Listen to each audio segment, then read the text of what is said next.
DJ Nation fam, what is up? What is happening? It's week 11 coming at you from the DJ Nation pod. I am your host, Ryan Williams. You can find me on Twitter at RyanAlexander_W. And I am joined by my usual co-host at Fantasy Rat 13, and that's Kevin Steele. And it's just mano y mano. It's me and Kev this week.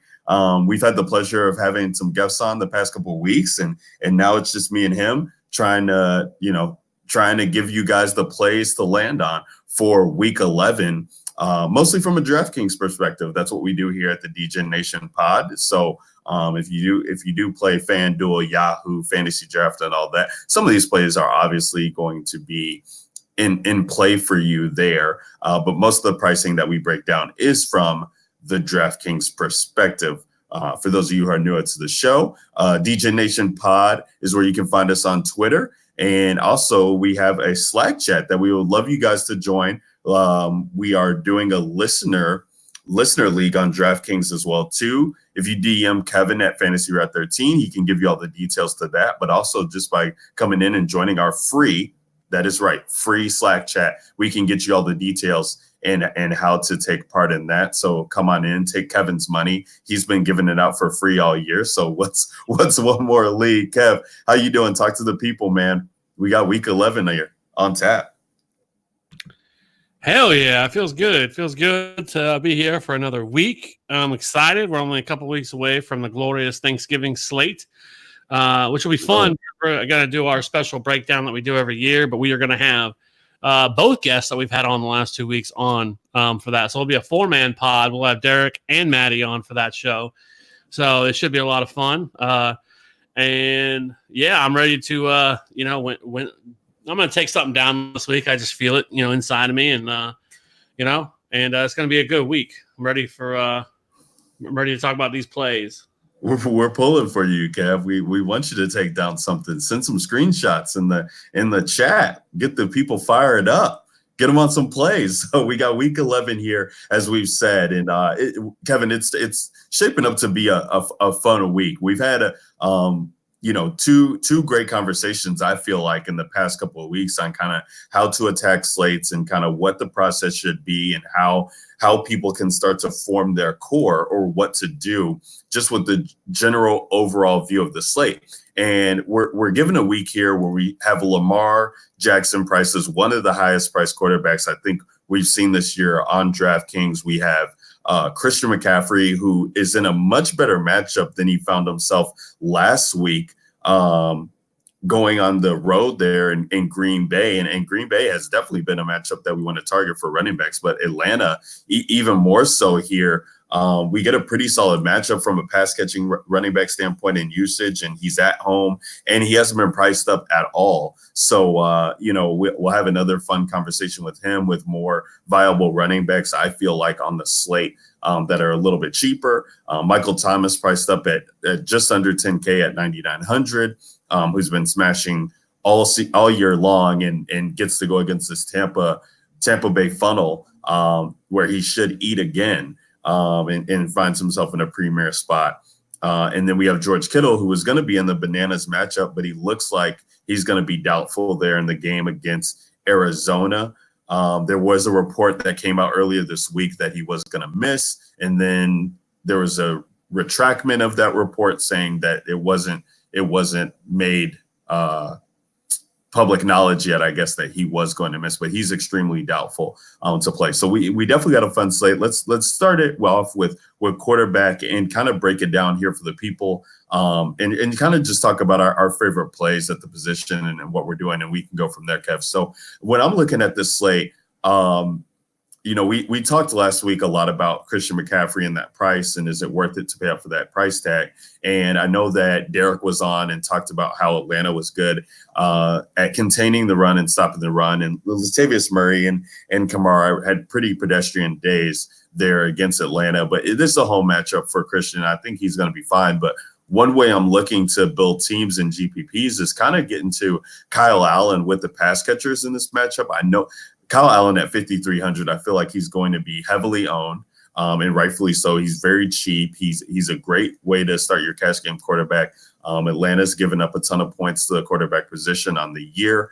And with Kyle Allen, we've talked all year about the narrow distribution of targets, Kevin. Like, just even looking at last game, like it just feels like where the ball's going with this Carolina team. He's going to look for DJ Moore. He's going to look for Curtis Samuel. He's going to look for Greg Olsen, and he's going to look for Christian McCaffrey first and foremost. And so I feel like with the way that these guys are all priced around Christian McCaffrey, if you can get like Kyle Allen and DJ Moore going for over 200 or going for over 100 yards and 2 touchdowns, maybe a good game out of Curtis Samuel, Greg Olsen, cheap at the tight end position. If you can kind of play this game from, okay, yeah, Christian McCaffrey's in a good spot, but if he doesn't get the touchdowns, if it ends up going to some of these other guys, that could be a great pivot way to go in GPPs when people might try and jam it in. I love Christian McCaffrey this week, and we can talk about that at running back once again, but I will definitely be having some teams with Kyle Allen on them. He's my favorite quarterback in the cheap price range. In the 6K range, Kev, we haven't talked about him a lot at all this year, but I'm looking at Tom Brady as well. He's 6,400 on DraftKings. He's had three of the past 4 games. He's gone for over 40 attempts. He's just been able to find these guys open, and talk about a narrow distribution of targets. Like, there's no Josh Gordon is gone there, and Julian Edelman has pretty much always been there, but he's going to James White. He's going to Mohamed Sanu, who's seen like 14 or so targets in his past 2 games since joining New England. Philip Dorsett is in the mix, and like Jacoby Myers has been branched out. They rarely ever throw to the tight end, and he has a matchup here going against Philadelphia, where we've targeted quarterbacks going against them all year. And at only 6,400, and I'm looking at Mohamed Sanu and Dorsett, both are way too cheap for what they're able to give you. Mohamed Sanu is like 4,300 this week. I think Dorsett's just above that. And if you can get, kind of one of these games that we've seen out of him against the Giants and Washington, Tom Brady, that is, 27, 26 points, I think that sets you up in a prime spot. I don't like Sony in this matchup. If you want to play James White, that's okay, but he's kind of a little bit priced up for the matchup too. He's 5,400. I don't know how much I'll get to him on main builds, but I definitely like some main builds with Tom Brady and 1 or 2 of these pass catchers, just because I feel like it's going to be so off the radar. I expect his ownership to be way low.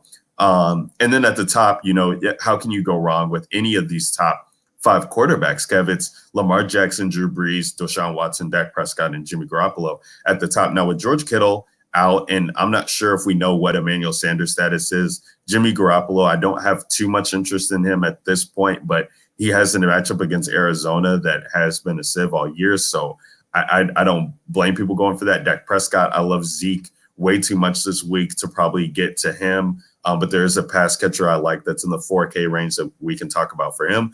Deshaun Watson's going against Baltimore. He's pretty viable. I would like him a lot more if Will Fuller is going to be suiting up and playing, because I think it kind of gives them a more balanced attack to approach it.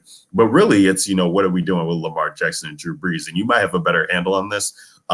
Drew Brees is going against Tampa Bay. Looks like a prime matchup, but man, did he disappoint last week. I had him in my cash lineup with Michael Thomas, and it was very disappointing to see Drew Brees I don't even remember what he had, 11 DK points. It's just ridiculous in a matchup that good for him last week. But Lamar is 7,700, but he's great, and he's going to be the offense. It's not a great matchup for Mark Ingram. They do a good job at containing the run, but they have injuries on defense that I think we definitely have to take into consideration. And at 7,700, if he's going to be giving you the rushing upside as we've seen the past couple of weeks, it could be another good week to play Lamar Jackson naked, as his pass catchers are a little bit priced out of my range where I'd want to target them. So where are you at with quarterback this week, Kevin? What are you finding early on as we do this kind of first look at DraftKings? Well, some of it you already mentioned. I think that really you're going to probably have to take a stand on what you want to do here on this slate, because you have 2 teams that are in really good spots. One being Carolina, and then the other one being New Orleans, you already mentioned. Carolina has the third most implied points this week, while New Orleans is a half point behind them with 28. So, I think that you look at this, and the problem is that I don't know. You would have to go complete stars and scrubs to play Breeze and stack him with Michael Thomas, who's 9,900 on DraftKings, and then also 10-5 Christian McCaffrey. And you leave yourself very thin by doing that with that kind of lineup construction. So I love Drew Brees. I mean, this is a perfect matchup. We know that Tampa Bay is a complete run funnel or pass funnel, and they have done a very good job of shutting down pretty much every running back they face this year. And I don't think this week's going to be any different. I do think that you see, Sean Payton trying to get a little different, or try to get a little creative and getting the ball in Alvin Kamara's hands and maybe use him more as a pass catcher or line him up in the slot or what have you. But, this is a prime spot for Drew Brees, and then stacking him with Michael Thomas. And then also you probably could also, throw in a Traquan Smith in there, who ran more routes last week than Ted Ginn did. And, or played more snaps, excuse me. And then you also have, then if you want to run it back, if you wanted to run it back with Mike Evans or Chris Godwin, I think that's going to be, one of probably the most popular stack there is. But again, you're paying, it's so hard for me to imagine paying 9,900 for a wide receiver. As good as Michael Thomas has been, I would much rather pay the extra 600 and give me Christian McCaffrey. So yeah. I don't know. So I think that's going to decision you have to make. And like I said, Drew Brees is in a fantastic spot for sure. If you want to get a little contrarian, I think going Drew Brees with like I said, like Jared Cook and like a Traquan Smith and not playing Michael Thomas in the event that something crazy happens. But I mean, Tampa Bay is ravaged by injuries on their secondary. They just cut Vernon Hargrave. So I mean, it's tough to imagine that they're going to be able to do anything against them to stop them. So again, I think you're going to have to pick your poison. The other one, like you talked about with Dallas, with Dak Prescott, I really love this matchup, but I am nervous with Jeff Driscoll playing. Do they get up quickly on Detroit, and hold their own? Because I was really hoping Stafford would play this game, and because I felt like that if he did, that would open things up, and this game would be a really good one, really fun one to target. And I felt like he was a solid pivot off of Drew Brees at 6,700, but. I still think that what we saw last week, because actually I think a really contrarian stack this week is actually Jeff Driscoll at 4,600. We saw last week, played a decent defense or a pretty solid defense really against the Bears on the road, and put up 19 DraftKings points. And he's giving you something with his legs. I mean, he's not Lamar Jackson out there, but I think he can give you 40 or 50 yards rushing. I mean, last week he had 5 attempts for 37 yards. I think you could easily project him for 20 or 30 yards this week on the ground. And at 4,600, that's going to be a way to kind of free yourself up if by getting Christian McCaffrey in there and some other high priced players and being different. So I do think Jeff Driscoll at 4,600 in GPPs, I think is certainly a way you can go. Stack him with Kenny Galladay or Marvin Jones. And then, if you want to run it back like Amari Cooper or something like that, I think that is a pretty interesting stack that you can get. I think some other ones, I do like Jameis Winston at 6,500. They're at home, again, pivoting off of Drew Brees. And then, after that, if you wanted to play like a Nick Foles in his first game back, I think Carson Wentz is super interesting at 5,400. That's way too cheap for him. I know a lot of people are going to look at New England and say, well, this New England defense is for real. He's not Lamar Jackson, blah, blah, blah. But I think Philly can, can run with them and put up some points. I think their implied point total is, I just had it up. It is, 20.5. It's not fantastic, but it's not terrible either. It is a little bit lower down, but I think they can beat that. And I think, Carson Wentz, Zach Ertz, kind of stack, it is certainly a way you could go. And so for me, I think for me, just kind of narrowing it down a little bit, I do think for me it's going to be, I'll try to get some Drew Brees in there because I don't think you can just not play Drew Brees. But my favorite plays are really probably going to be Dak Prescott and And then I like Jeff Driscoll, and then some Carson Wentz, and then maybe toss in some Matt Ryan because I do like Matt Ryan a lot.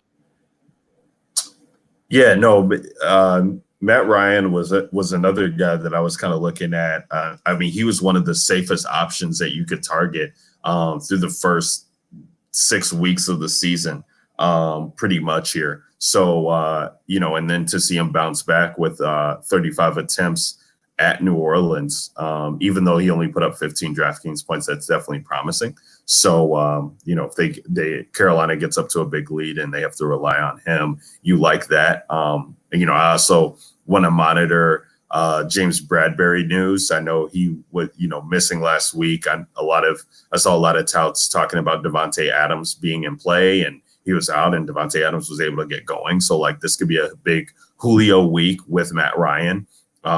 If Bradbury were to miss, some of Julio's biggest games, I feel like, have come against Carolina, as well as some duds too. But he's definitely in a good spot.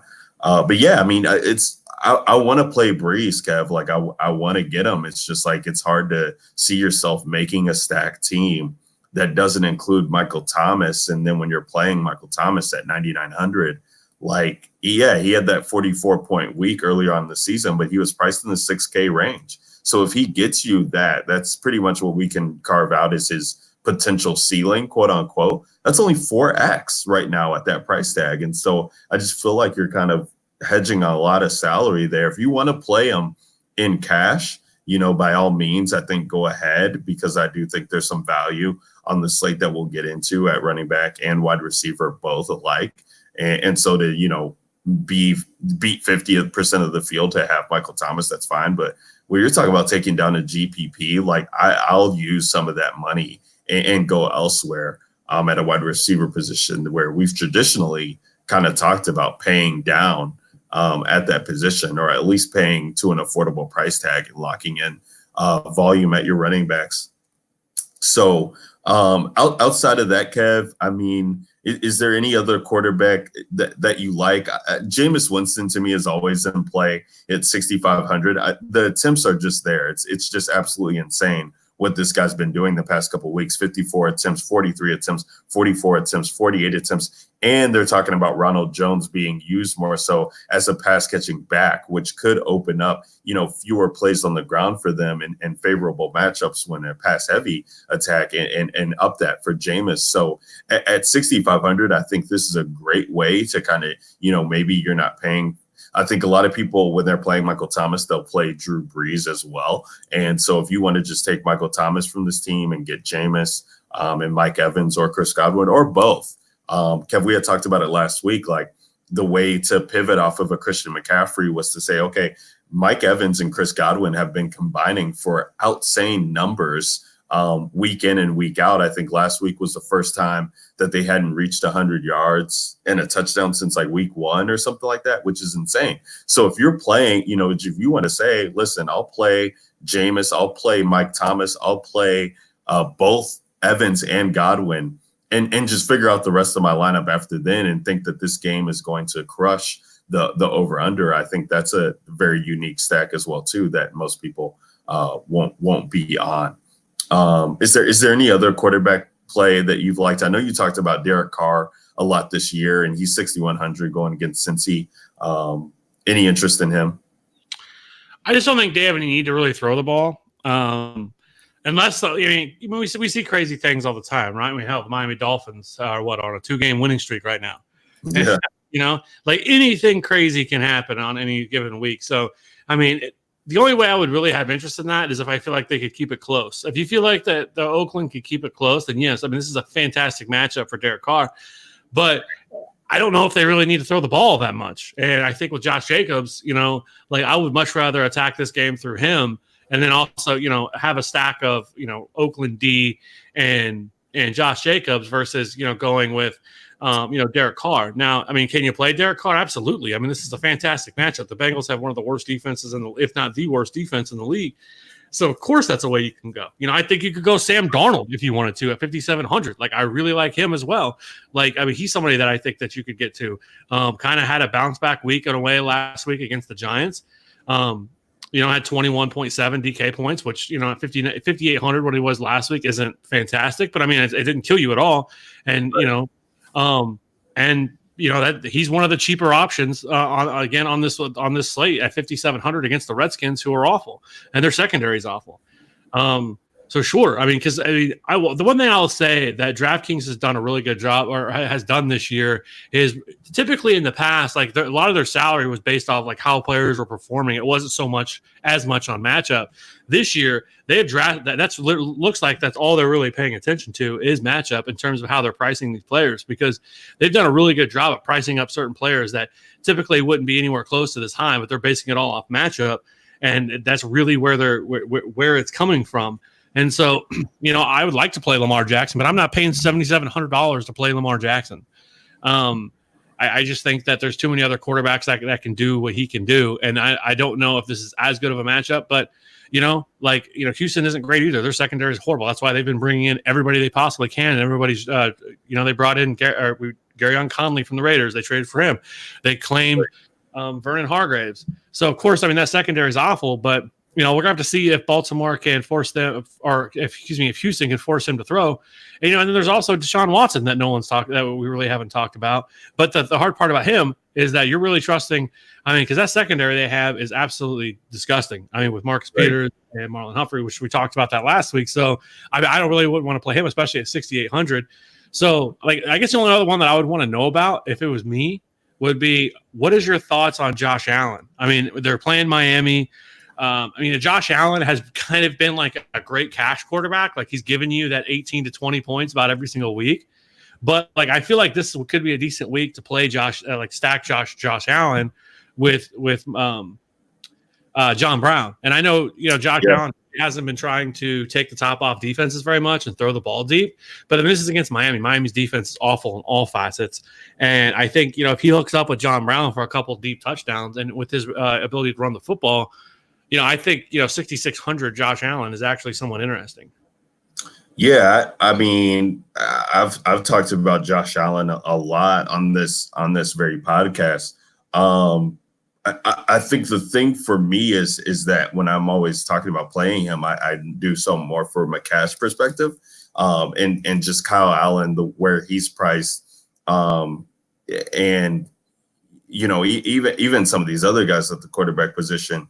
In good matchups here, with Dak Prescott and Jameis Winston, I'd probably even be more apt to play them in cash. I mean, the thing is Kev, I'm looking, and I'll skip ahead here, like Miami defense, even though they're priced up to 2,500, which kind of sucks, because I was a little bit excited to play them if they were going to be a little bit cheaper than this, but they've been pretty decent these past couple of games, at Indy, Detroit, both of those wins, and then Pittsburgh, they only put up 4, but they were definitely, showing signs of being able to get pressure and things of that nature. This home game, we know that Josh Allen is, susceptible to turning the ball over from time to time.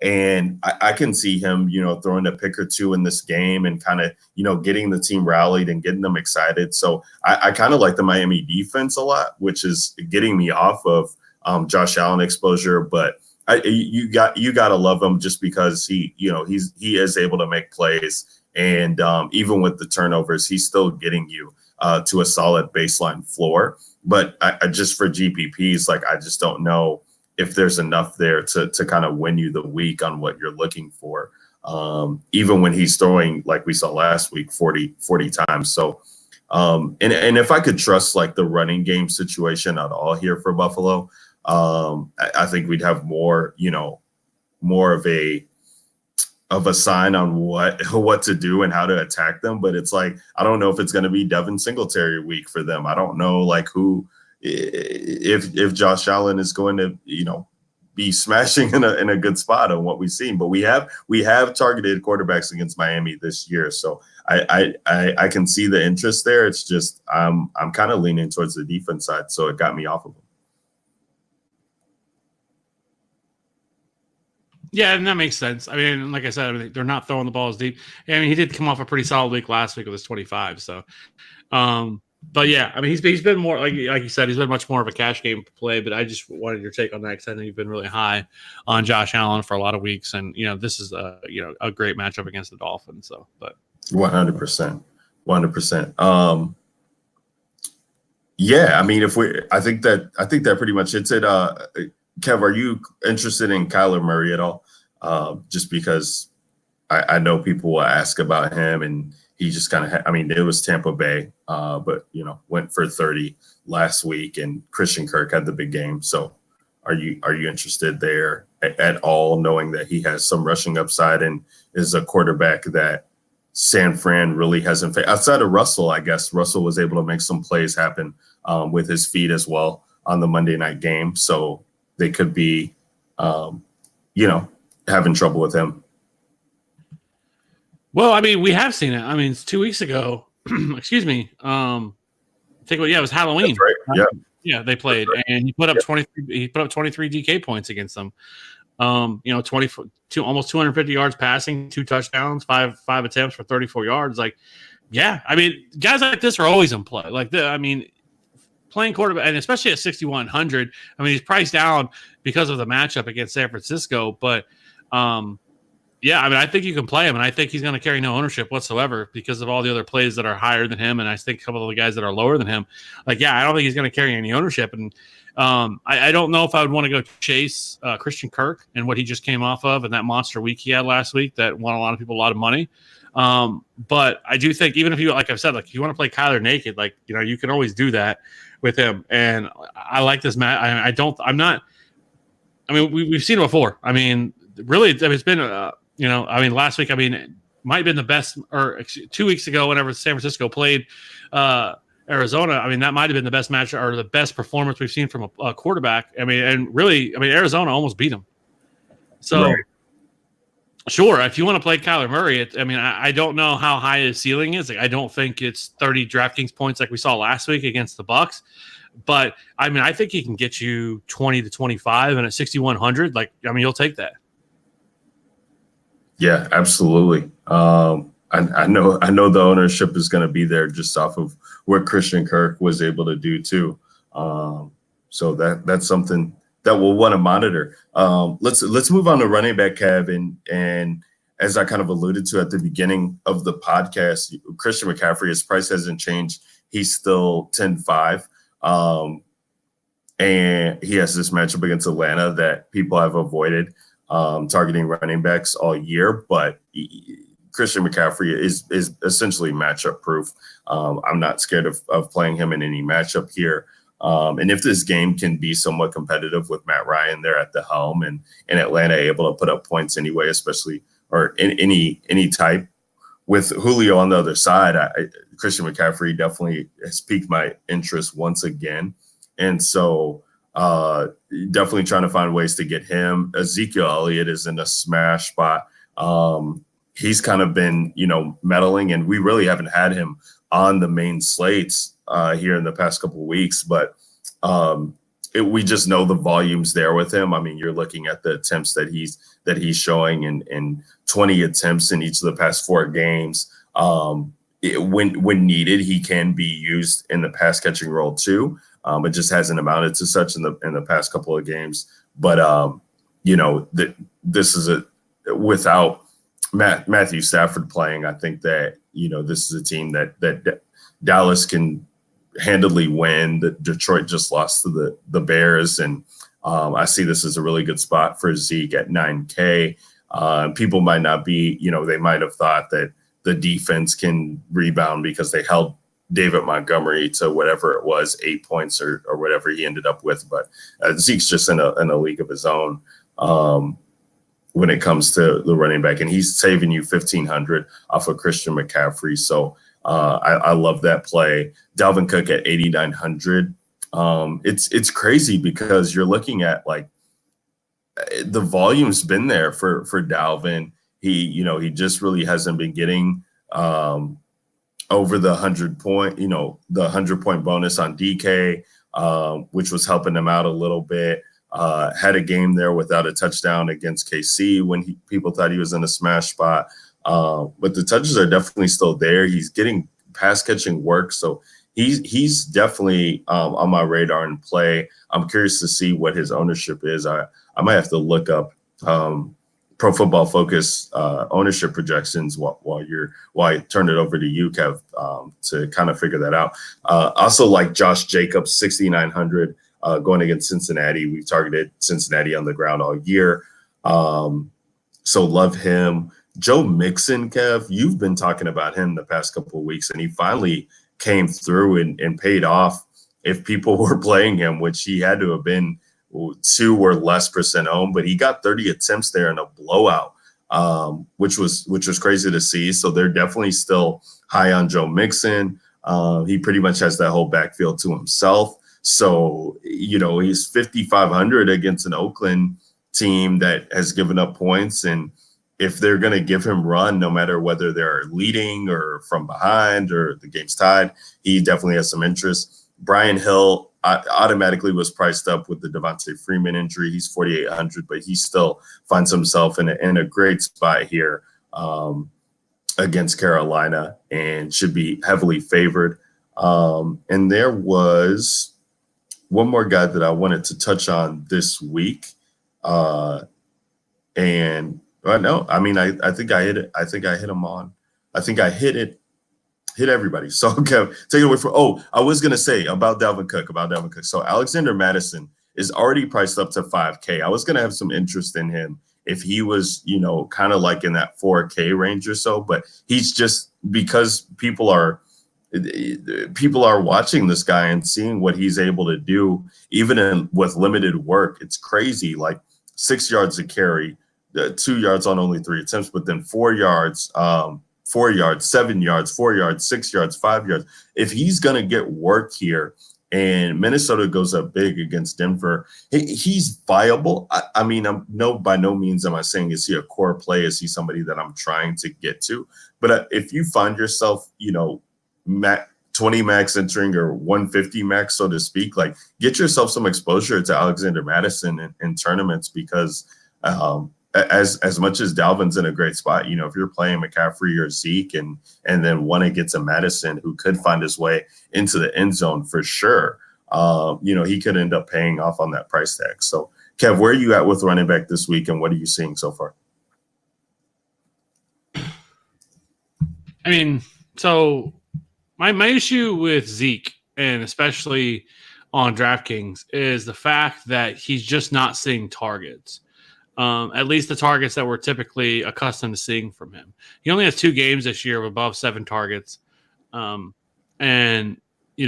last couple of weeks, he had 3 targets last week, none against the Giants. 7, 6, 3, 7, 3, 2, 2. If he's not seeing those kinds of targets, if he doesn't find the end zone, I mean, he's dead in the water. He's not worth 9K because essentially he's been almost turned into somewhat of like an in-between the tackles grinder. Now, he is elite in terms of being able to do that, but like it makes me nervous because if this game at all turns to be a back and forth game, I don't know. I don't think Zeke Elliott's going to get the opportunities. Yeah, he might find himself on the goal line or what have you, but like there's so many things that could go wrong there. So 9K, like it's a tough price to pay for a running back who's just not seeing the volume in the passing game. Right. So I mean, if that continues, like it's tough to play him. Like, sure, I would have some exposure to him, but I don't think it would be as high as what maybe other people would want. Like, I think I would probably have maybe 15%, 10% Ezekiel Elliott this week, especially at 9K. So I mean, I would rather play Dalvin Cook or just pay the extra 1,500, find a way to get up to Christian McCaffrey. So while he is at a good spot, if he's going to continually not see the target share that we saw from him last year, then no thanks. I mean, I think he's like 20th in the league in targets, which is not good among running backs, especially somebody that you're paying 9K for. So, from there, I think that you already mentioned Josh Jacobs. Absolutely love him. He's 6,900. I think he smashes that. And, I think he's an easy, obvious play. I think if you wanted to play Marlon Mack, I think you can go there at 6,400, especially if we get Jacoby Brissett back this week. I think that kind of opens him up a little bit more. I think Brissett is a boost to the offense. And so, against Jacksonville, you can run on them. So 6,400, he's a little bit cheaper than what he's normally been. So I like him at 6,400. And then, some of the other ones, Devin Singletary, 6K, that's kind of expensive, but I definitely think it's somewhat justified in this matchup. He's been much more in the explosive back, and so I think you can play him. 100% all lineups should start with Brian Hill this week. He's the free square. He's a free square again. At 4,800, we saw it last week against the Saints. He had 20 attempts last week. He had, he was only targeted twice, but he certainly has the ability to be a pass catching back. There's nobody else there. I think he could easily see 70-75% of the opportunities in that backfield, and a great matchup. Carolina is absolutely horrendous against the run. They've allowed the third most rushing yards, the most rushing touchdowns on the season. And so, we saw it last week with what Green Bay wanted to do. Every time they got close, they just punched it in with Aaron Jones over and over and over again. They're missing Austin Hooper. I know they said he's a long shot to play. He's out. He ain't playing. Right. And so, they traded Mohamed Sanu. So, you're talking about Julio and Calvin Ridley. And then, their other tight ends are a bunch of nobodies. So, I think you see even more opportunities open up for someone like Brian Hill. And at 4,800, I think you just play 100% of him. If he's going to be 60% owned, the way you get above that, to be contrarian, is just play 100% of him. And not as many people will do it. I remember a couple weeks ago, whenever Jalen Samuels was like 4,100 and he was the free square, there were some of the tournaments that I was in that he was only like 35% owned. Right. That's insane. Like anytime we get these kind of types of plays that open themselves up, they should always be, yes, if you don't want to, go 100%, okay, go 80%, but playing that low of him and getting that kind of an edge, because as the higher the stakes, you start to see where they become more and more higher owned. Like I said, Brian Hill, it'd be different if there was another player there that he was just going to be splitting backfield and stuff with. He's not. There's nobody. Ito Smith is on IR, and Devonta Freeman's out. So $4,800 and a nut matchup. Thank you. I will take it all day. And it's a way you can open yourself up to get Christian McCaffrey in your lineups easily. Yep. Something we did not have last week whenever, Christian McCaffrey was in a great spot.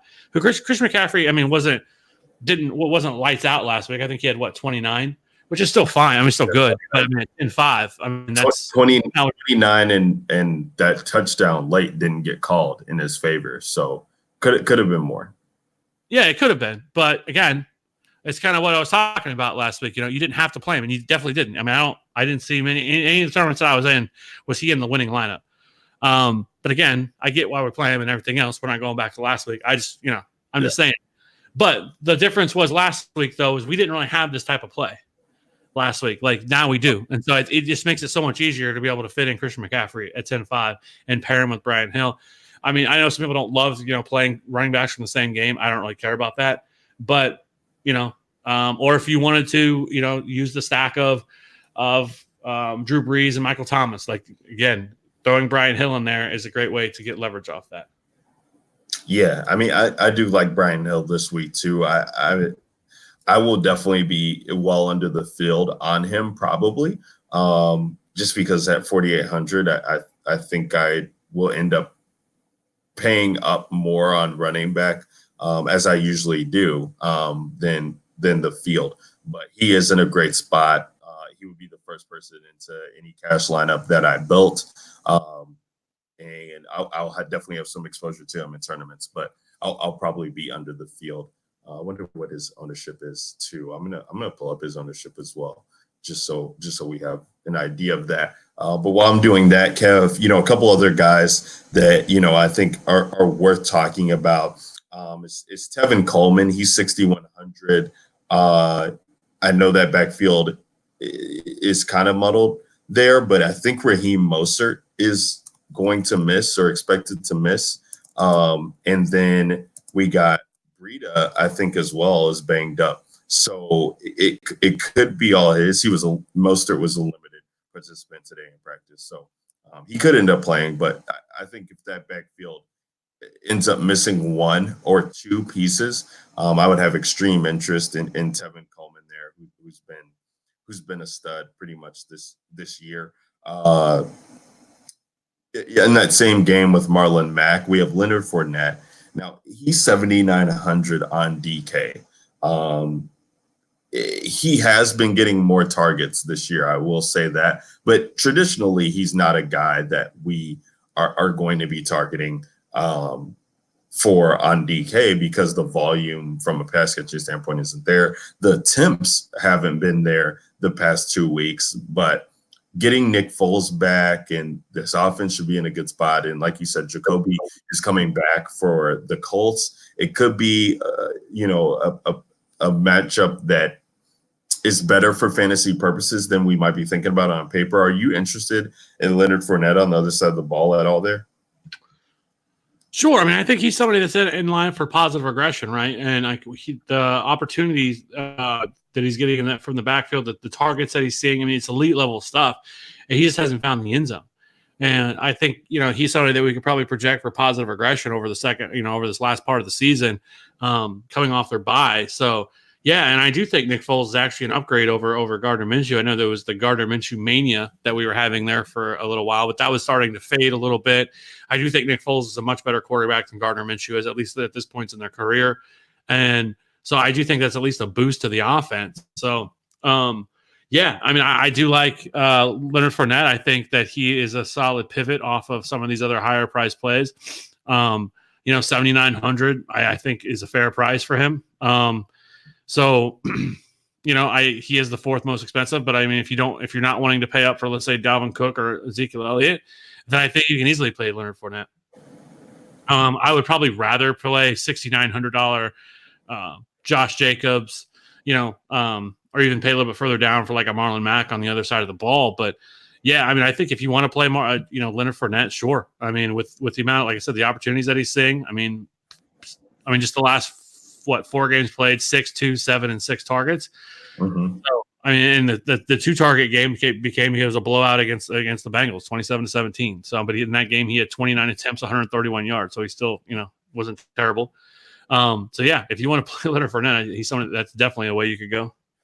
Yeah, it just the price tag is just what I can't get over. 7,900 on DraftKings. I just checked on FanDuel. He's 7,200 over there. So right now, at Pro Football Focus, off of the ownership tools that they use from UF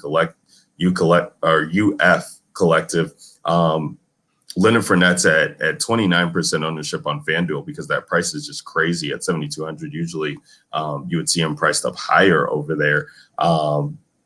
But then he's 12% on DK. So he could be a definitely interesting GPP tournament play that I guess we'll monitor going forward. I might have a little exposure to him, but it really is just hard, and that's that price tag. Matt Breida has been missing practice, so the backfield could end up being Tevin Coleman's.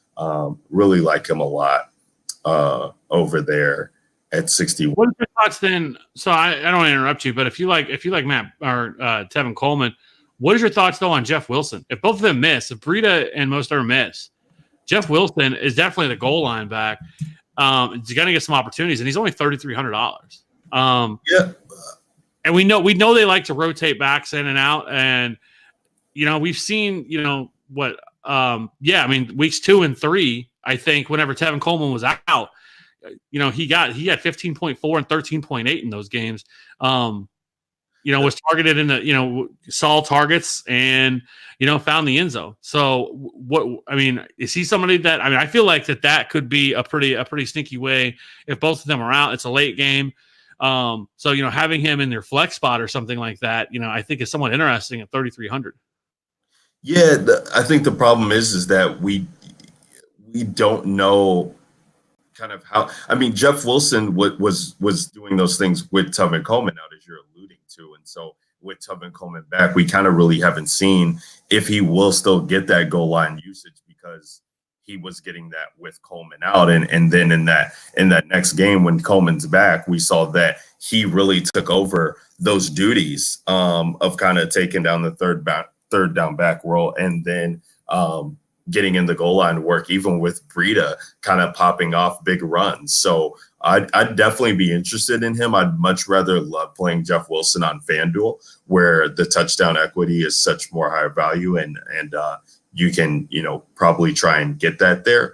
But Tevin Coleman's been seeing work in the passing game. So if Breida and Mostert were both to miss, I would expect that his floor would just initially be raised due to seeing more volume work there, especially if we're talking about there's no George Kittle, no Emmanuel Sanders out there on the field either. So they're going to be running the likes of Deebo Samuel and Kendrick Bourne and Dante Pettis, as well as Coleman. I'd much rather love Coleman in that matchup there for the volume that I think he'd be able to see.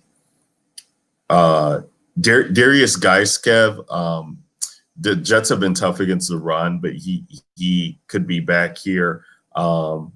And, he's getting the coach speak. So we haven't seen him since week 1. We know Adrian Peterson's there, but the rest of that backfield's banged up. At the price tag, 4,700, can you see yourself playing him at all?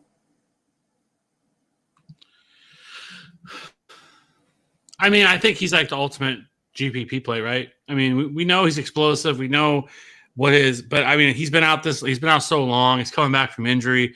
I know Bill Callahan said he's going to get many chances. He expects this weekend, but I don't know what that means. So I would love to play him, but I just don't think there's any reason to go there. Like, just I'll find the extra 500 and pay up for Brian Hill. I'll play J.D. McKissick.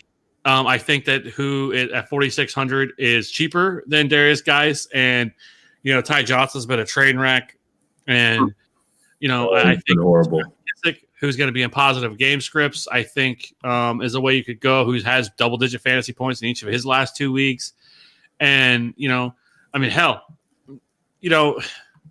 would you play Kalen Ballage? I know he was awful, downright awful. But I mean, he saw 20 attempts last week. He's targeted 4 times. 24 opportunities. Again, not good. But at 4,300, he doesn't need to do a ton. Buffalo's been awful against the run. Yeah. He's gonna have no ownership. I don't know. I wouldn't have a ton of him. I would maybe if you're out here playing 20 lineups, maybe I'd have him in 1 or 2, just kind of a dart throw. But at 4,300, I don't know. I feel like he's at least someone interesting in tournaments.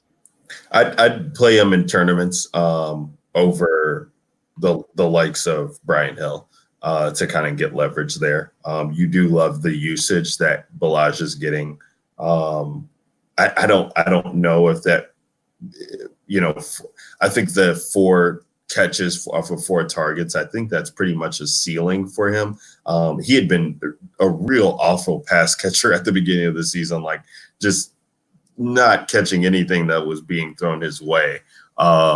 So I don't know if we can bank on that work there, but the touches and the carries are going to be there. So I do like him there. He's probably more so of a FanDuel play for me than DraftKings, but in GPPs, large field tournaments, to get some pivots off of Brian Hill, I could see myself going there. Well, the weird thing with that, though, is that that's his forte, though, is being a pass catcher. That's what he was primarily at in college. It was a pass catcher. He saw very little opportunities to run the ball. They were always using him as a pass catcher. So I don't know what that was earlier in the year, but I mean, he certainly can get on top of that. I mean, and I mean, I think getting 6. Anywhere from 5 to 6 targets, I think, is certainly something in the range of possibilities here. So, again, it's not a sexy play. It's not one that I think that he can go out there and give you 35 or something like that. But he is an explosive player. And if he's somebody who could, find a hole somehow and bust loose. So, like I said, Buffalo's been awful against the run. So at 4,300, nobody's going to play him. Yeah, I mean, I think, like I said, I think he's worth at least a couple shots. Is there anything else that you're looking to, Kev, in the mid-range at all that we might have missed on? I mean, I said it last week, and I just can't believe the price tags keep falling, but the production hasn't been there. But, David Johnson, he's been benched. We can't trust him, right? It's over with. It's a wrap for David Johnson. I don't know if you can say that. He's been they actually took him off the injury report. He wasn't even he's not even listed on there anymore. I don't know what's going on with him though, because I know it's one clip of one game of the people I don't know if you saw on Twitter it was an outside run and it looked like it was present day Jerome Bettis out there running. And oh my God, no. Yeah, it's wild. But like again, it was one play. I don't know what he was doing. Like I know people are going to use that and used it and like, oh, see, he's toast or whatever. I don't know. Like, but he's not listed on the injury report. He still is David Johnson. He definitely could be utilized more as a pass catcher. I know Chase Edmonds, has a possibility of being back, which if he does, like that's even more of a problem. But he did not practice again today, so I doubt Chase Edmonds plays. So, David Johnson at 5,100 certainly has some intrigue. I think the issue here is that DraftKings has gotten so smart in the way they've priced everything. Like, there's just not a lot of great opportunity, or a lot of plays here in this 5K range. Right. Like, for me, I think the best one you could make a case for would be James White. This really could be a James White game. Philadelphia is a complete run or pass funnel, just like the Bucks are. They are great against the run. I don't think Sony Michel. Now watch, Sony Michel 4,900 will go out and rush for 150 yards and 3 touchdowns in this game. Oh my God! Don't say that. Don't say that because I'll have none. I'll have 0. But I feel like that James White at 5,400, like that feels like a steal in this matchup against Philly. So. I do I think you can have some, interest in James White on DraftKings because of that price tag. I mean, 5,400. I mean, I would be cool with paying $6K for him, and he's 5,400. I'm fine with that. Like, he could see 10 targets, in this matchup. So, I'm completely fine with playing James White at 5,400. And then other than that, like I said, like I love Brian Hill in that range. And then, like a little bit of Kalen Ballage. I think the other one that we didn't really talk about, who's even further down than all of them, would be, either, Miles Sanders, who has shown to be very explosive. I know New England's been pretty good against the run themselves, but, he is utilized heavily as a pass catcher as well. And I think New England is going to try to take away certain things from them, whether that's Zach Ertz or whether that's Alshon if he plays. Yeah. Miles Sanders at 4,100, could be a pretty interesting play too.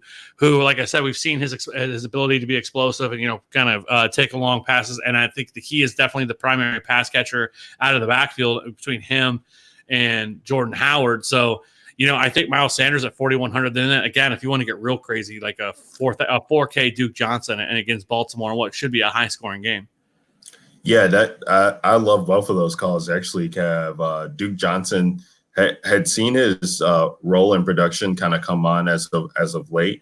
5 targets in each of his last 3 games. DK points of 19, 13.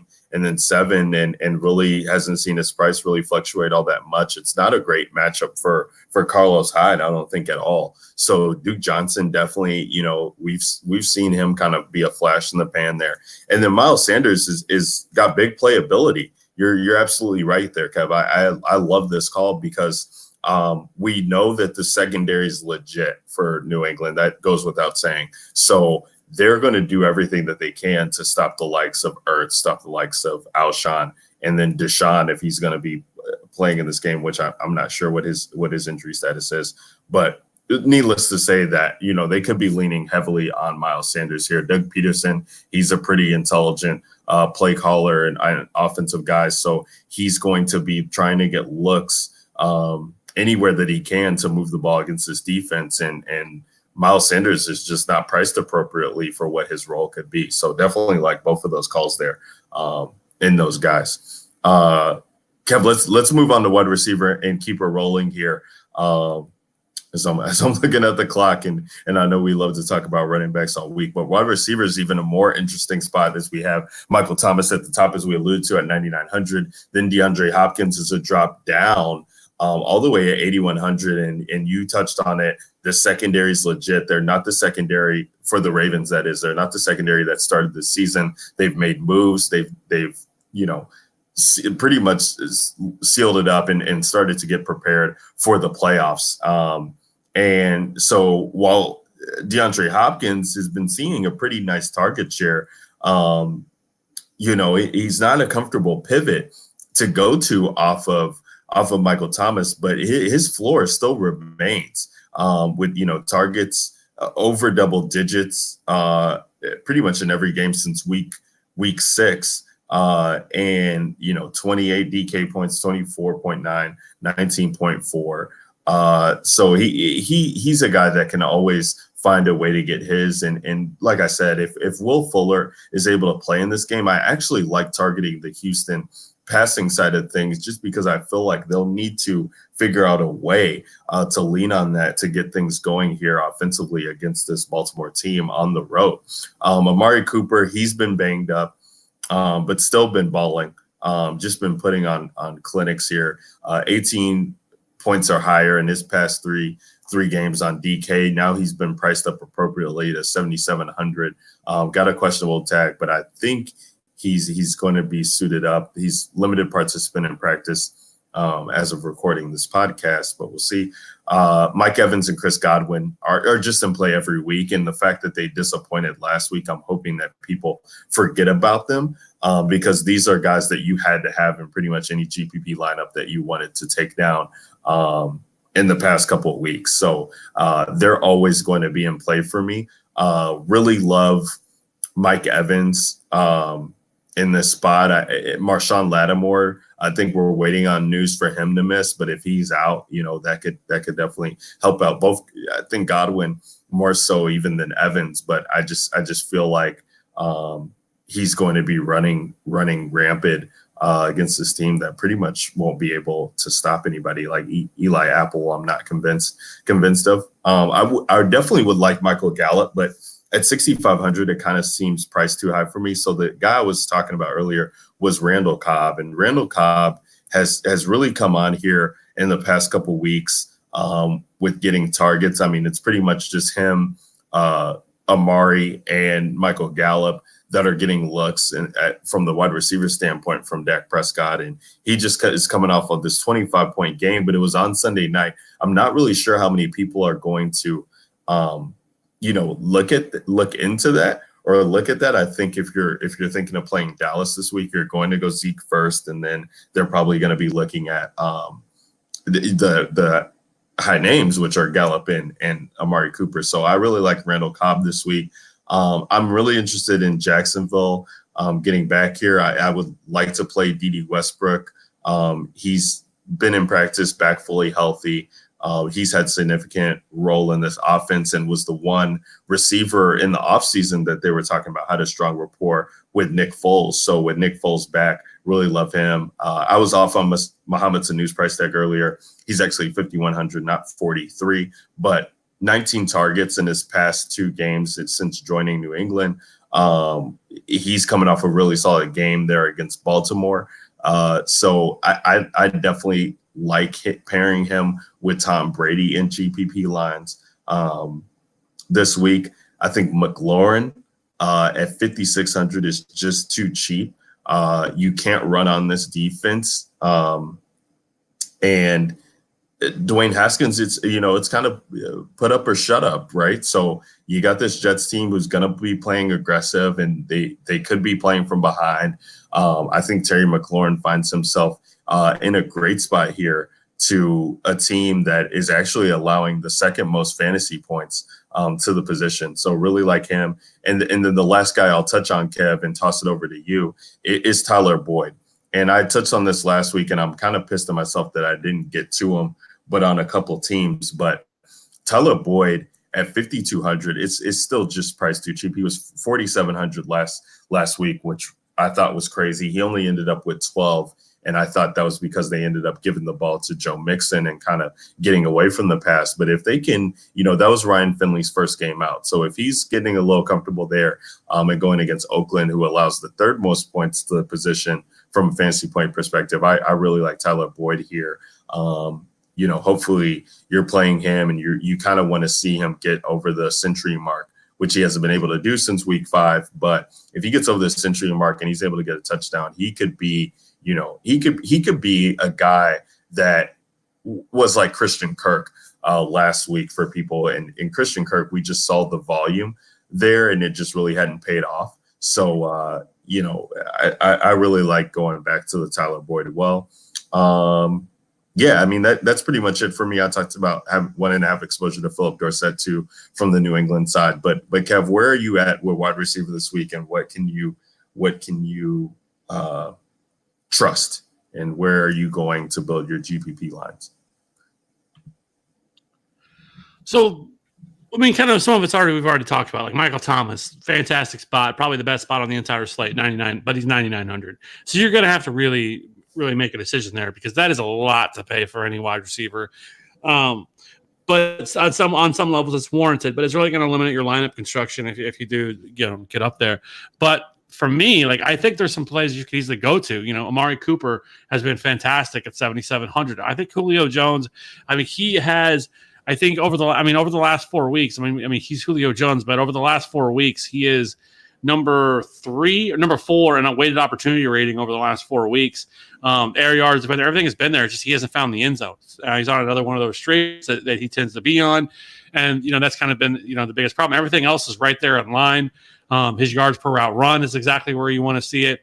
It is. I just had it in front of me. He is what I think 7th or 8th on this slate of players. In yards per route run with 2.35. So I mean, everything is lined up, and I think that he can easily get on top of this. So at 7,500, though, I will say that I think his ownership is going to be pretty high on this slate. He's going to be one of the higher owned wide receivers on this slate. Actually, I think he's the second highest projected in terms of ownership according to Pro Football Focus. So. Yeah, I mean, I there's a lot of people that are right there. You talked about DJ Moore. He's in a fantastic spot in this matchup. Again, he's kind of right there with him as well. I talked about John Brown. John Brown is actually over the last 4 weeks number 2 in weighted opportunity rating, the air yards. He's crushed all of that over the last 4 weeks.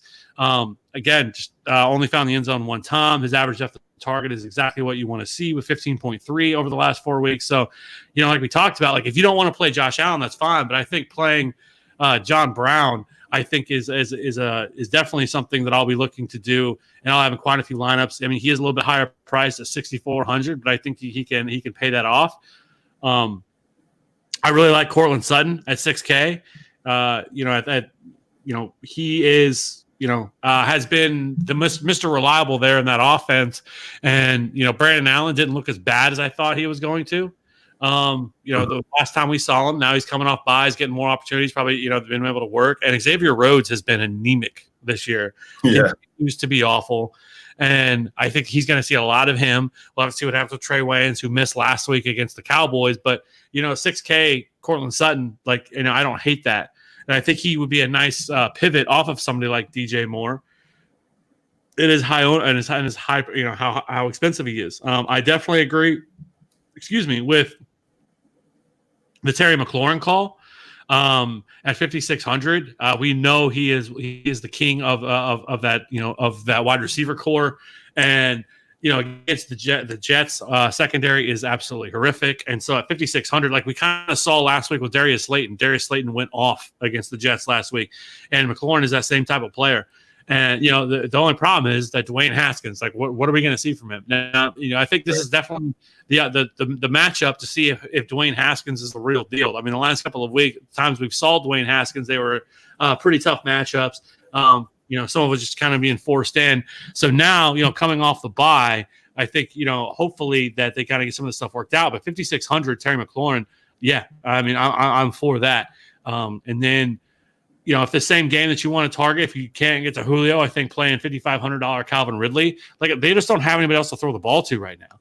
Mm-hmm. So, like I said, Austin Hooper is probably going to be out. So I just think that this opens the things up more. I think things are going to be more condensed for them. So, going down a little bit further, I do like D.D. Westbrook. I think he's in play. And then the other one I sort of talked about earlier would be, playing Traquan Smith, who, is, 3,800, in this matchup. Like I said, he outsnapped him last week. He did only see 2 targets, but that doesn't really mean a whole lot to me because the entire team was awful last week. But like he's somebody who could easily, he could be a slate breaker. We saw it last year. He had a couple games last year where he went off. And so I do like this matchup. Their secondary's horrific. They're terrible against deep passes. So, a nice pivot and be able to still get in on this game. I think Traquan Smith or even a Ted Ginn, for that matter, are ways you can go. Yeah, I like that Traquan Smith call, Kev. I mean, basically, outside of Michael Thomas, I mean, you're really just hoping. I feel like on trying to get these guys right, but the matter remains is that they're not running a ton of wide receivers out there right now. So like outside of Thomas, it's going to be Smith or it's going to be Ginn. So get yourself exposure to either one of those guys because they are definitely going to be in play.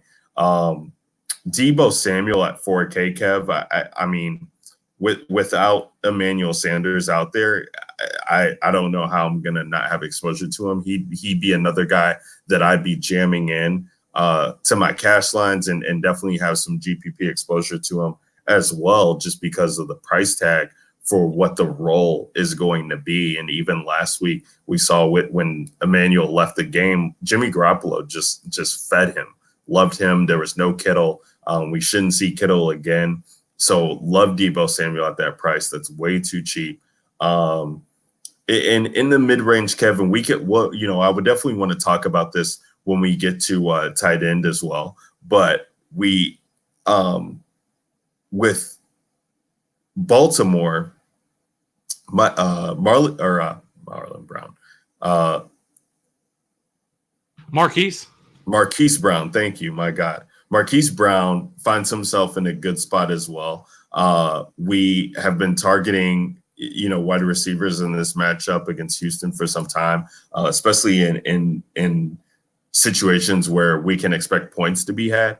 And he can take over a slate on limited number of targets and looks. So,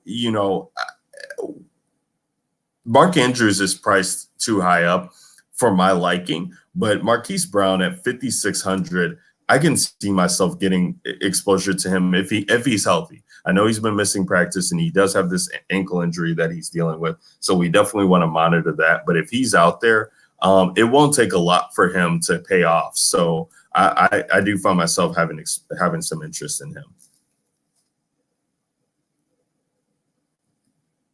Yeah, especially if you're wanting to stack Lamar Jackson, I think he's definitely a way you can go, or play him by himself. As we talked about, Houston's secondary is nothing to be afraid of. So, yeah, sure. I mean, I think that's definitely an area you could go. I don't think he's going to carry any ownership, and he's kind of right there, stacked between some of these other plays that people are going to really try to fit in, like DJ Moore or McLaurin or Calvin Ridley or Curtis Samuel that we talked about, or Mohamed Sanu. So yeah, I don't think a lot of people are going to be looking to play Marquise Brown. No, absolutely. So I'm hoping that's the case and that we can get him out there healthy. Will Fuller, he's 5,800, but I do have some interest in him if he's going to be able to go out there. We know or if we don't know, his splits are incredible with Deshaun Watson when he's on the field. When they're on the field together. So at 5,800, he could go definitely under owned because it's just a little bit higher of a price tag, but I think it's priced up in the situation of him playing and just Deshaun being able to look his way while he's out there. So I love Will Fuller, who's basically a touchdown or 100 yards when he suits up in these matchups. Anything else for wide receiver before we move on to tight end, Kev? No, I think that's it. All right, let's talk about tight end here. We have George Kittle at the top, but he's probably not going to be playing. So that then leaves us with the next highest price, which is Mark Andrews. And Mark Andrews was definitely off to a fantastic start there, catching 2 touchdowns from Lamar Jackson. And really people thought he was, going to be going for 40 almost, but kind of teetered off there. They just really didn't need to throw. They really didn't need him out there. So, once he caught the touchdown on the opening drive and then he was able to follow that up with another touchdown later, he kind of got away from it. But he's always in play, I guess, because he's tied to a quarterback who is just going to move the rock, which is the same thing that can be said for Pat Mahomes. 6,100 is just a little bit too pricey for me with the snap share. He's not like a Travis Kelce. I don't think, at least that's not how I view him. You might view him differently, But 6,100, too high price for me. Darren Waller, 5,500 against Cincinnati. Please sign me up for this. This is just he's way too cheap. I don't care what the game logs have been saying. He's out there. He's going to be receiving catches. We know what his upside is. He's only 5,500. It's not like he's 65 or anything like that. He's the fourth highest price on the slate. I would love him. I don't know how you get to Zach Ertz over Darren Waller for just for 500 more there for Waller. It's crazy to me. Greg Olsen, 3,900. I talked about at the beginning.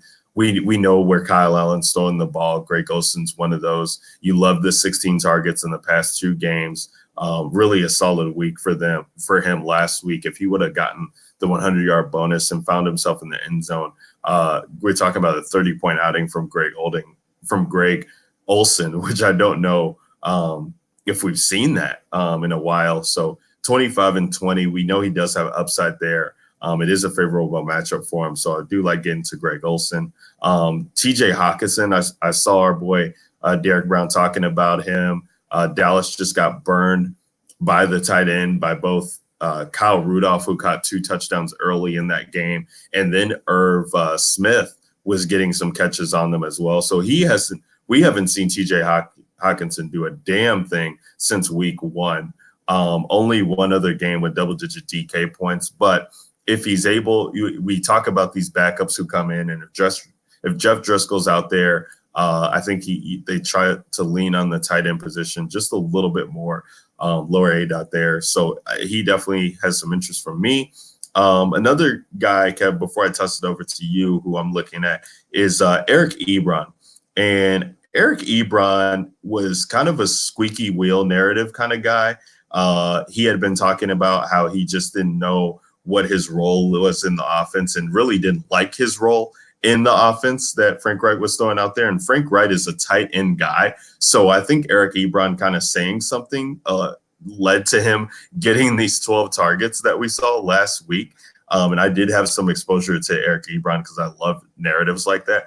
But he's been running more routes than Jack Doyle, getting more targets than Jack Doyle, and Jack Doyle's on the injury report. So especially if we get Jacoby Brissett back, I love Eric Ebron in this spot here at 3,600, where we've looked at a tight end position basically for favorable matchups or where to pare down for volume or pay down for volume. And I think this could be another good spot for Eric Ebron. So love him at that price. Kev, where are you going at tight end position this week? Sure. I think Waller is definitely in play at 5,500. We already kind of touched on Zach Ertz, but he is certainly a risk. But starts really for me, my Jared Cook at 4,400. I think that's just too cheap for this matchup. Tampa Bay's been terrible against tight ends. And then Noah Fant. It is a tougher matchup, but I do think, like we kind of talked about with him, I think he sees more targets at 3,700. TJ Hawkinson, there is something to be said, though, I guess the last 2 weeks. I mean, he's had, 13 targets the last 2 weeks. So he is starting to be targeted more. And if Jeff Driscoll plays, I think you can expect to have pretty heavy dosage of him. So, yeah, I think that is a way you could go. I think another one would be somebody like a Irv Smith, who has seen 12 targets the last 2 weeks. They've really tried to get him involved in the offense, which I think is smart. And then you've seen, with Adam Thielen out, I do think that if you wanted to play one of these tight ends here in Minnesota, I think that's a spot you can go because teams tend to, I think you see probably Christopher Harris just follow Stephon Diggs all over the field. So, at home, I do think Irv Smith at 3,100. If you wanted to pay down at tight end, and I don't think he's somebody that's really going to have any ownership either. So, I think that's probably where I would go. Probably pretty pretty tight this week with tight ends. Again, if you want to get wild, Gesicki and OJ Howard, who finally had a big week last week. You could do that too. But for me, I think that's probably where I'll stay. Though is probably some Darren Waller, Jared Cook, and then a little bit of TJ Hawkinson. And then maybe some Irv Smith if I want to get real wild with it. Any cheap guys that you can talk to the DJ Nation fam about that you're looking at? Your Tyler Croft loves, are you looking at Ryan Griffin or Dawson Knox or any of these guys, or just Irv Smith is the lowest you're willing to go? I mean, if you want to play a Ryan Griffin, I mean, you certainly could do that. I mean, we saw him when Chris Herndon was out, get some opportunities. Prior to that happening, I mean, he had the 24.6 week against Jacksonville. He had 11 against Miami, and at 2,900, and then week 6 he had 11.8. So I mean, he's had some pretty decent weeks. So I wouldn't be upset at all about targeting Ryan Griffin. And again, somebody who's not going to carry any ownership. The boy Tyler Kroft, it does get Miami this week, but he's just not seeing any sort of opportunity at all. He didn't even see a target last week. What a shame. Right. Week 8, he did see 4 targets. But so I mean, I think as low as I would really want to go this week, there's nobody that really truly stands out to me at right now. I mean, if you wanted to get really wild and play like a Ross Dwelly or something like that, if George Kittle's out, but I just can't do that. I guess it should be noted though. I guess Dawson Knox he did not practice today with a sore knee, so if he is out, maybe it is Tyler Kroft week. Oh boy. Look what I started, DJ Nation fam. I knew we couldn't keep him. I was going to go a podcast without even talking to him. I know you were, but come on, it's your boy. You want to be on it when he hits. Kev, let's move on to defense before we close it out, and build our Millie team, which is back up to $20 entry fee, by the way. So pretty nice there, and the Millie Maker's actually gone down in this number of entries that they have. It's only 176,000 this week instead of the 400,000 we saw at the beginning of the year, which is crazy. But week 11 defenses we got on the slate. We got the 49ers priced up as the highest. They are 4K. Bills come in at 3,800. Then it's Cowboys. Then Patriots 3,500. Which is we've been seeing the Patriots at 30, 38, 39. 42, 43, 42, 4,000, 43, 37, 38. So this is one of the cheaper price tags that we've seen on them since week 1 at Philly. So, apparently DK's seeing something there that's not targeted, but they're always in play. I mean, 3,500 New England. I definitely will have some exposure to them for sure. I talked about Miami earlier in the pod, but if you fast forwarded through our madness, then I do like Miami because of Josh Allen. He's always capable of turning the ball over. So at 2,500, I think I'll start there and just see how the week kind of progresses and what I can get to. I mean, another one that I could see myself targeting is maybe Carolina and the Jets, because they're priced right there next to each other. They're both aggressive defenses, especially the Jets, who Dwayne Haskins has shown us nothing at all to think that Washington has a chance of winning this game, let alone that he's going to just go out there and throw it all over. But, even in the rare chance that he puts up points, I think this defense is still going to be aggressive.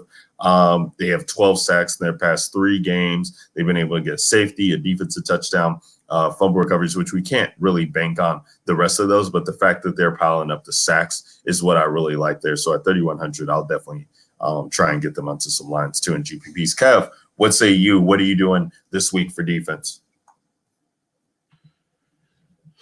I mean, I think it's going to be the Raiders. I'm surprised the Raiders aren't more expensive going against the Bengals at home, 3,300. But yeah, I mean, I have no problem with doing that whatsoever. And then, the Jets at 3,100. Dwayne Haskins, I think, is another really good spot. The Saints at 2,900. We know Jameis Winston can easily turn it over 3 or 4 times in this game. And then if you really want to get wild, I think the Cardinals at 1,500 is perfectly fine. San Francisco's offense is certainly not it's certainly beatable. And so, $1,500 Cardinal defense, yes, please. We saw it last week. I mean, look at last week with the Falcons. I mean, the Falcons were, I think, in the same place at 1,500 and, paid off. So if you're wanting to get in some of these high price, a lot of these high price plays, you're going to have to pay down, and paying $1,500 for the Cardinals is something you can certainly do. I don't know about yes, please, but I hear you, Kev. I hear you. You're trying to. Well, I guess it's a little more somebody- confident than like I think they're a smash player or something like that. But I'm just saying like we've talked about like when Maddie was on the same thing. Like paying $1,500 for them allows you to kind of play not anybody you want, but it opens things up a lot more. And the Cardinals aren't like, it's not like we're talking about the league's worst defense in the Cardinals. I mean, the Cardinals certainly can, put up some points, and San Francisco's offense isn't like something that just scares the hell out of you. I mean, you look at the Cardinals against Tampa, they had 9, 1, 14, 1. I mean, it's not fantastic, but I definitely think that, something, they can, if they give you 5, 6 fantasy points, you're okay with it. As long as there's not a defense that just goes out there and just obliterates and gets you, 30, something like that. There's a high owned team. Then $1,500 Cardinals is fine. I hear you, Kev. And DJ Nation, that's your Week 11 podcast right there in a nutshell. Ryan Alexander _W and Fantasy Right 13, bring it to you. We got to build this Millie team, but I just want to take a quick second before we get into that. It is Week 11, and we definitely have a ton of weeks to go. So we want you guys in there, in the Slack chat, in the free Slack chat, joining in on all the fun. Guys, we've had some big hits this year. So guys are playing the early only slates. They're playing the showdown slates. They're playing afternoon slates, tilting off of things that didn't go well in the early only. So it's a lot of fun we're having there on the Slack chat. You can DM the DJ Nation pod or DM at Fantasy Rat 13. That's Kevin, or you can DM myself, Ryan Alexander _W, and we'll get you guys in there. But we definitely want the DJ Nation to keep growing. It's been a fun year. And we still have a lot of more weeks to go. So if you're new to this, or if you're kind of just been dabbling in and listening once in a while, and you're kind of like, man, I want to get in on that Slack chat, just DM us and we'll get you in there. And with that is coming our listener league. So we're doing a $5 entry listener league on DK.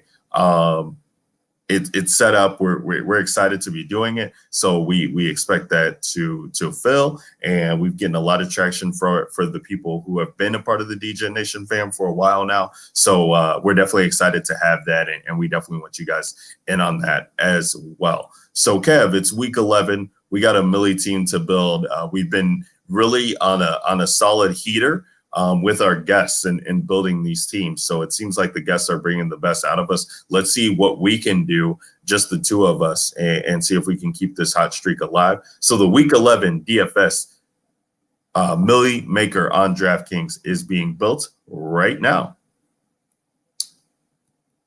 And Kev, I've started it off a lot the past couple times, and I really want to save us some money. One of the guys I feel pretty strongly about this week it is Tyler Boyd at 5,200. So I'm going to plug him in right now and see what we can do with that. All right, then let's just go ahead and lock in Brian Hill at 4,800. All right, we'll go Brian Hill.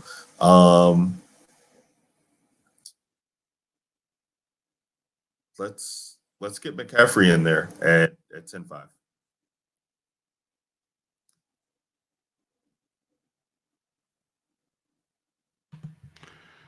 All right. Well, then we're going to keep this going. I don't know. See if this works, but let's go Kyle Allen.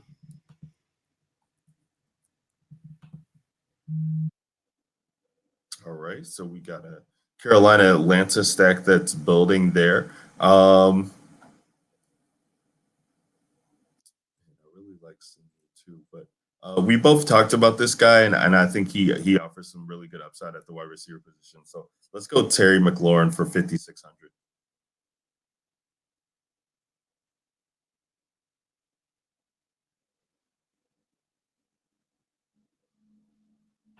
We're going to have to get a little weird now. I'm going to go Julio at 7,500. Oh, boy. Banana stat.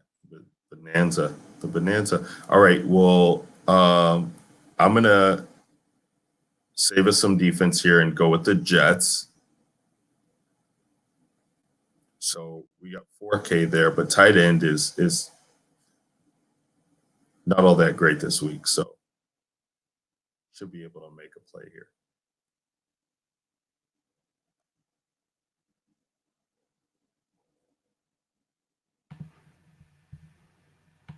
Okay. You know what? Here we go. This is my favorite part of the Millie team, Kev. Get the wheels turning. I'm gonna go. I'm gonna go. I'm gonna go. Can't decide. I really wanted to play Ryan Griffin or Dallas Goedert. Okay. Because I don't mind him. I mean, really. I mean, if you look at Goddard, 8, 4, 5, and 5 targets over the last 4 weeks he's played, and he's only 3,200.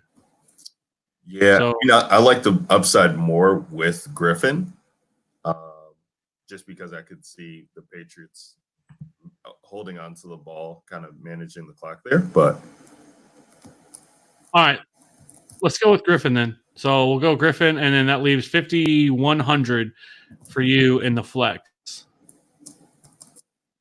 Which, I mean, so that would leave like Mohamed Sanu, who would be a perfect pivot because they play in the 3 o'clock game, or somebody that we need to pivot off of. Whatever you want to do. Well, I'm gonna say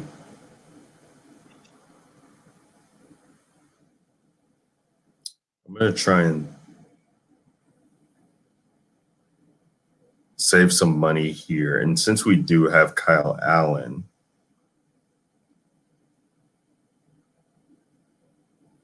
just looking to see what we're going to fall into. Yeah, since we do have Kyle Allen, let's just assume that San Francisco's banged up and plug in Deebo Samuel at 4K instead of Tyler Boyd. I do like them both. And then we can do DJ Moore in the flex. Or vice versa. What time is that? Arizona game. Yeah, that's the later game. So we'll do Deebo Samuel in the flex because he is in the later spot. So on the off chance we need to make any pivots, don't want to be low. Don't want to lose out on our flex position there. And that leaves us 40 or 41. That leaves us $400 on the table, Kev. I like that squad. So Kyle Allen, Brian Hill, Christian McCaffrey, DJ Moore, McLaurin, Julio, Ryan Griffin, Deebo, and the Jets D. Jets D. That's a Millie Maker team for you guys. And we will, as always, be tweeting out the Millie Maker team, or not tweeting out. We'll be putting the team in the Slack chat for all the people who have been loyal and faithful to the DJ Nation. But that's going to do it for week 11. We're fully in. We got the Millie team in. The pod is a wrap, and we're under 90 minutes, Kev, which is pretty much what you wanted us to do. So I'm not too bad of a driver there. I guess I should say so myself. Yeah. And like I said, if you want to get in our listener league, hit us up because I'd like to get that thing filled. It'll be a lot of fun. And then if we can get enough people in there, maybe we could, incrementally bring it up a little bit more. Maybe next week add another five, and make it have some fun. And then by the time we get to the playoffs, maybe we can have a decent number of people in there to run a playoff challenge as well. So that'd be a lot of fun. Yeah, absolutely. We are going to have to talk, Kev, about doing something fun for the listeners for that Thanksgiving slate with having both Derek and Maddie on, because that's going to be bananas. So we're definitely looking forward to that, and stay tuned with us because we'll do something special for that Thanksgiving slate. Come up with a little tournament for all you guys that is definitely worth your while. But in the meantime, hop in the Slack chat, hit us up on Twitter at DJ Nation Pod. We got the YouTube channel going. We're TFA, thefantasyauthority.com. Show us some love there, guys. We got great content that's going on that I can't even, I'd be remiss if I didn't talk about it. Cody has been doing great work with his FanDuel picks for the cash games. Really hit on some good ones there in week 10. JR's been doing good work over there writing up articles. Pete's been doing good with his DraftKings GPP plays every week. Ryan Murphy's been doing the target analysis. Bargain hunting's been going up. It's been real good stuff going on there at thefantasyauthority.com. So go there, hit on the DFS tab, And, we'd appreciate that. But yes, as always, rate and review the pod. You can find us on iTunes, on Stitcher, all your favorite platforms. We're on Periscope now with StreamYard. Shout out to StreamYard, who's pretty much been our platform all season long here with the DFS DJ Nation. And we really appreciate giving you guys multiple platforms to embrace and enjoy the show. So with that, we're going to be out. For myself at Ryan Alexander _W on Twitter, Ryan Williams, and Kevin Steele at Fantasy Rat 13. This is the Week 11 edition of the DFS DJ Nation pod. We'll see you guys at the top of the rankings. Until then, we out. Peace.